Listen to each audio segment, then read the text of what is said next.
जरूरत है कि जिस तरह से एक पार्टी केवल धर्म का आसरा लेकर यह धर्म के नाम पर धंधा करके पूरे देश को जो बर्बादी की तरफ ले जा रही है, उसको रोकने के लिए लोगों को सड़क पे आना पड़ेगा, इकट्ठा होना पड़ेगा और अपने जो निहित स्वार्थ उनको एक साइड में करके मजबूती से इकट्ठे होकर इसका मुकाबला करना पड़ेगा। नहीं तो आने वाले समय में जो तबाही, अगर धर्म के नाम पे आप गुंडागर्दी करेंगे तो क्या ये सही है? क्या इसका विरोध नहीं होना चाहिए? क्या आप बताइए, चले आजम खान साहब की बात करते हैं, क्या अपराध है आजम खान साहब का? जो व्यक्ति मिनिस्टर रहा हो, जितना इतना पावरफुल रहा हो, जितने इतना काम किया हो, क्या उस व्यक्ति को आप मानते हैं कि वो बकरी चोरी करेगा? क्या वो मतलब जिस छोटे वो आरोप लगाए गए हैं, मतलब उस व्यक्ति को जबरदस्ती जानबूझकर जेल के अंदर रखा जा रहा है, ये सबको दिखाई नहीं दे रहा है। तो उस व्यक्ति के विषय में मतलब अगर किसी व्यक्ति के साथ में कोई अन्याय हो रहा है, सो उस व्यक्ति के साथ खड़े होने में या उसके पक्ष में बात कहने में कहां यह धर्म की बात आ जाती है? कहीं सी कम से कम 80 से 85% जनता बीजेपी के खिलाफ है। तो ये सब कहना ये बेकार बनती जा रही है। सर सरकारें तो उससे बन रही है ना, सरकारी गुंडागर्दी से बन रही है और ईवीएम से बनी है सरकार। मैं तो कह रहा हूं ना, अगर तुम्हारे पास में इतना ही बहुमत है तो क्यों प्रधानमंत्री डरते हैं? क्यों बीजेपी पूरी डर रही है? क्यों नहीं जो है एक बार बैलेट पेपर से चुनाव करा लेते हैं और उसके बाद करा ले, पूरे देश में करा ले एक बार चुनाव बैलेट पेपर। बेरोजगारी कभी नहीं थी और इन सारी चीजों को देखते हुए ये जानबूझकर ये हिंदू मुस्लिम का मसला जो है इसको उभारा जा रहा है, इसको चलाया जा रहा है। बल्कि आने वाले समय में अगर आप देखेंगे तो मतलब सरकार ने करीब 100 से ज्यादा कुछ ऐसे मंदिर हैं 18 राज्यों में, जिनको लेकर के उनका जीर्णोद्धार कराने की बात कर रही है और उसी के ऊपर पूरी राजनीति करने की बात हो रही है 2024 तक के लिए। क्योंकि सरकार के पास में जो जनता की सरकार कन्विंस हो चुकी है। हाँ, मैं ये जरूर मानता हूं कि सरकार के पास कोई और मुद्दा नहीं है। अच्छा, मतलब मुद्दा क्या होना चाहिए? आप लोगों को बताएंगे कि हम विकास की बात कर रहे हैं, तो क्या विकास हुआ? क्या शिक्षा के क्षेत्र में कोई विकास हुआ है? कोई एक ऐसी उपलब्धि है जिसको आप कहते हैं विश्व गुरु वाली बात है? तो ऐसा क्या है जो आप कह सकते हैं कि भाई ये हमारी बड़ी उपलब्धि है? राष्ट्रीय स्तर पे या अंतर्राष्ट्रीय स्तर पे कुछ नहीं, शून्य, बल्कि माइनस में जा रहा है सब कुछ। ठीक इसी तरह से आप देखें कि स्वास्थ्य सुविधाओं के विषय मजबूत हो रहा है। तीसरे नंबर पर जो है हथियार खरीदने में हम पहुंच गए हैं। नहीं, हथियार खरीदने में तो हम पहले से ही रहे हैं। भाई दुनिया में अगर हमें किसी वजह से पसंद किया जा रहा है या देश कुछ हमारे साथ व्यापारिक संबंध रखना चाहते हैं, तो उसका एक बहुत बड़ा कारण यह है कि भारत दुनिया में बहुत बड़ी मात्रा में हर साल हथियार खरीदता है। ये एक कारण है जिसकी वजह से, जैसे हम रशिया से हथियार खरीदते हैं, जैसे अमेरिका से हम हथियार खरीदते हैं, जैसे फ्रांस से खरीदते हैं, ऐसी कई चीजें हैं जो हम खरीदते हैं। हमारे यहां ऐसा कुछ होता नहीं। और अब तो वैसे भी जिस तरह से निजीकरण की बात हो रही है, मेक इन इंडिया तो कहने के लिए है, बाकी कोई इंडिया नहीं है, ना मेक इन इंडिया है, ना मेड इन इंडिया है, ना कुछ है। ये सिर्फ और सिर्फ लोगों को धोखा देने, भ्रमित करने की सारी कहानी है। हकीकत कुछ और है। तो दुनिया हमें इसलिए वो करती है कि दुनिया को मालूम है कि भारत को खूब अच्छी तरह से निचोड़ा जा सकता है। और वर्तमान भारत सरकार जो है वो जिस तरह के काम कर रही है, वो दुनिया के जो वो देश जो किसी दूसरे देश को मतलब आप कहें खोखला कर देना चाहते हैं या उसे खाली कर देना चाहते हैं, उसकी धन संपत्ति को पूरी तरह से जो है छीन लेना चाहते हैं, उस तरह के जो देश हैं उनके कब्जे में, उनके लिए आज की सरकार, जो भारत की सरकार, बहुत ही एक फेवरेबल सरकार कि ये साधारण हर कोई व्यक्ति भी सोच सकता। कोई कंपनी कोई प्रोडक्ट बनाती है, पहले उस प्रोडक्ट को खरीदने वाले तो हों, और खरीदेगा कौन? जिसके पास पैसा होगा। आज की तारीख में भारत की 90% आबादी भिखारी बन चुकी है। सो 10% आबादी जो है उसके पास कितना पैसा होगा या कितना खरीदेगी, उसकी एक सीमा होगी। जो इतनी बड़ी आबादी जिसके पास खाने के लिए रोटी नहीं है, मतलब 100 करोड़ लोगों की स्थिति यह है कि वो आज की तारीख में 2 वक्त की रोटी उन्हें ढंग से नहीं मिल पा रही है। सरकारी आंकड़े अगर देखें तो सरकार 80 करोड़ को रोज वो देने की बात कर रही है ना, 5 किलो आटा, वो गेहूं वगैरह अनाज देने की बात करें। सो आप उसी से अंदाजा लगा लीजिए कि जब स्थिति यह है, लोगों के पास रोजगार नहीं है, लोगों के पास कोई कारोबार नहीं है, उनके पास नौकरी नहीं है, पैसा नहीं है, जो था पैसा वो पिछले 2 साल में, 2-2.5 साल में जो भी खाने खाने पीने की स्थिति रही, उसी के लिए जो है पूरा नहीं हो पाया, तो कोई व्यक्ति खरीदेगा क्या? तो कंपनियां तो जो भी बना रही हैं, चाहे स्कूटर बनाओ, चाहे गाड़ी बनाओ या कुछ बनाओ, वो सारी की सारी एक दिन ताला लग ही जाना है। क्योंकि कुछ भी होने के लिए जैसे देश का जितना भी पैसा है, सरकारी पैसा जितना है, वो या तो बीजेपी लूट रही है उसे, या बीजेपी अपने यारों को लुटा रही है। सीधी सीधी बात है, इसके अलावा और कुछ नहीं है। अगर ये सब नहीं होता तो किस तरह से अडानी जो है 5वें नंबर का अमीर आदमी बन जाता और 2 ही साल में उसकी $100 अरब से ज्यादा की संपत्ति कैसे बढ़ जाती? लोग मेहनत केवल वही मेहनत करता, कोई और मेहनत नहीं करता। और उसकी मेहनत का ये हाल हो रहा है कि जब दूसरे देश का, इंग्लैंड का कोई प्राइम मिनिस्टर आ रहा है, उसको रिसीव करने अडानी जा रहा। मतलब ये भी एक बड़ी अजीब स्थिति। आप इससे अंदाजा लगा सकते हैं कि सरकार कौन चला रहा है।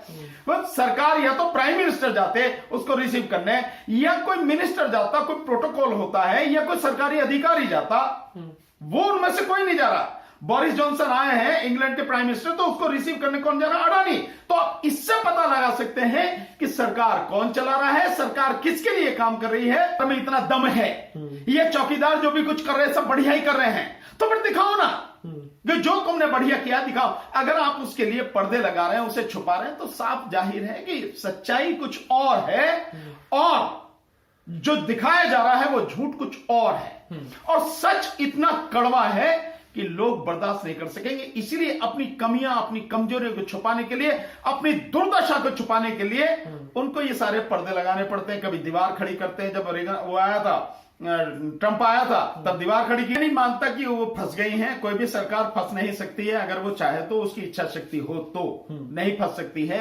लेकिन जो आप इनकी बीजेपी की बात कर रहे हैं, बीजेपी देखिए उसके पास इसके अलावा कोई मुद्दा नहीं है। मैं ये मानता हूं कि लोगों को अब समझ में आ गया है, हर किसी को, कि बीजेपी के पास में धर्म के अलावा, हिंदू मुस्लिम के अलावा कोई मुद्दा नहीं है। उसको किसी भी रूप में कहीं भी उठा सकती है वो, और वो सिर्फ और सिर्फ सत्ता के लिए उठाती है, क्योंकि सत्ता की उसको बहुत बुरी तरह से हवस है। सो उस सब को देखते हुए मैं मानता हूं कि लोगों को समझने की जरूरत है, लोगों को यह जानने की जरूरत है, यह पहचानने की जरूरत है कि जिस तरह से एक पार्टी केवल धर्म का आसरा लेकर, यह धर्म के नाम पर धंधा करके पूरे देश को जो बर्बादी की तरफ ले जा रही है, उसको रोकने के लिए लोगों को सड़क पे आना पड़ेगा, इकट्ठा होना पड़ेगा, और अपने जो निहित स्वार्थ उनको एक साइड में करके मजबूती से इकट्ठे होकर इसका मुकाबला करना पड़ेगा। नहीं तो आने वाले समय में जो तबाही, पिछले दिनों ये सब कुछ जो हुआ है, ये बाकायदा बीजेपी द्वारा कराया गया है।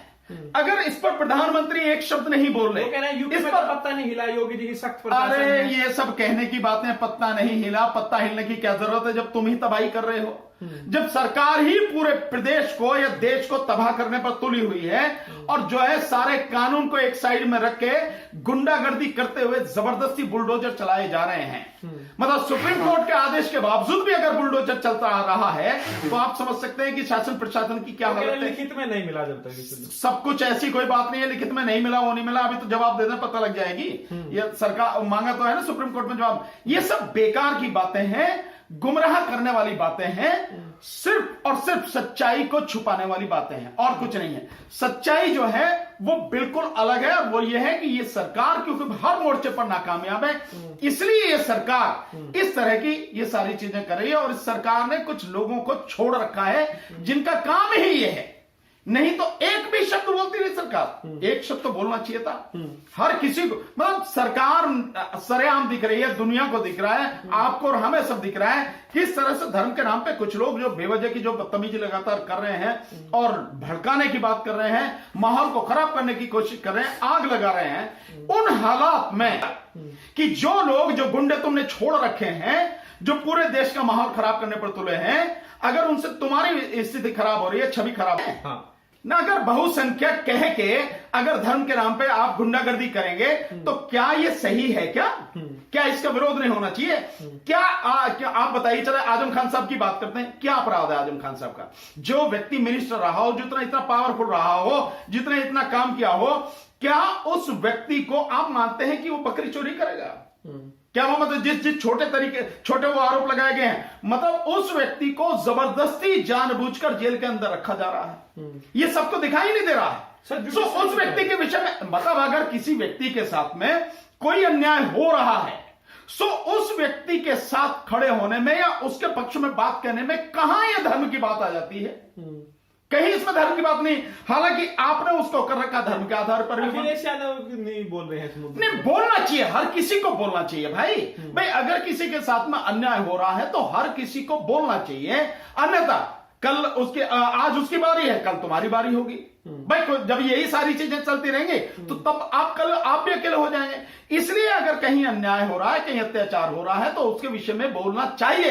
अफसोस इस बात की है, ये बात जो आप कह रहे हैं कि सबको, विपक्ष को इकट्ठे होकर ये बोलना चाहिए। इकट्ठे में नहीं हो तो अपने मंच से बोलो कि यार जो अन्याय हो रहा है, सरकार धर्म के नाम पर जो गुंडागर्दी कर रही है, एक धर्म विशेष के लोगों को, मुस्लिम समाज के लोगों को टारगेट करके अन्याय और अत्याचार लगातार करती चली जा रही है। कानून को धता बताते हुए, संविधान को बिल्कुल पूरी तरह से खत्म करते हुए एक समाज के प्रति जो घृणा फैला रही, तो क्या उस समाज, क्या वो समाज इस देश का हिस्सा नहीं है क्या? क्या मुस्लिम समाज ने इस देश के लिए कुर्बानी नहीं दी है क्या? क्या मुस्लिम समाज ने कहीं बाहर के लिए कुछ किया है? सब कुछ इसी देश के लिए क्या है? अगर उसे सच्चाई आप बताने में डर रहे हैं तो ये तो इससे ज्यादा दुख की बात क्या होगी? जो सच है आप उसे बताइए ना। राष्ट्रीय आंदोलन के दौरान मुस्लिम समाज का कितना बड़ा योगदान रहा है, ये कोई किसी से छुपी हुई बात तो है नहीं। और इसका तो प्रमाण, सबसे बड़ा प्रमाण है इंडिया गेट। जो इंडिया गेट पर 91,92,92 लोगों के जो नाम है, उसमें 61,500 लोगों के नाम तो मुस्लिम समाज के लोगों के नाम है।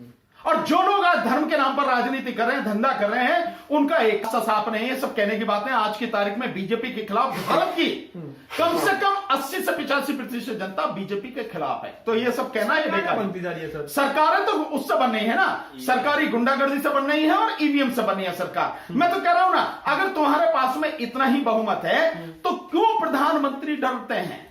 क्यों बीजेपी पूरी डर रही है?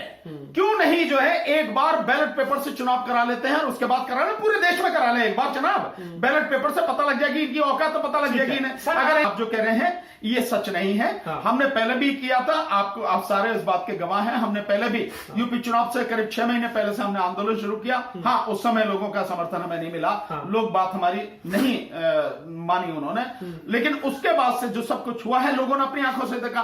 उसके बाद से जो माहौल है वो ईवीएम के खिलाफ बहुत जबरदस्त माहौल है। और आज की तारीख में हमने जो हस्ताक्षर अभियान चलाया है और साथ में जो उत्तर प्रदेश में जितनी वोटें काटी गई हैं, वो जो हम डाटा पूरा कलेक्ट कर रहे हैं, उस समय इस बार बहुत ही मतलब उत्साह के साथ में और बहुत ही जिम्मेदारी के साथ में लोग भाग ले रहे हैं। गुजरात इलेक्शन से पहले आप आंदोलन को खड़ा करने में सफल रहेंगे? हमारी पूरी कोशिश है, कह नहीं सकते हैं। हाँ। ये पता लगेगा आने वाले समय में, 2 महीने के बाद आप कह सकते हैं, पता लगेगी क्या स्थिति रहेगी।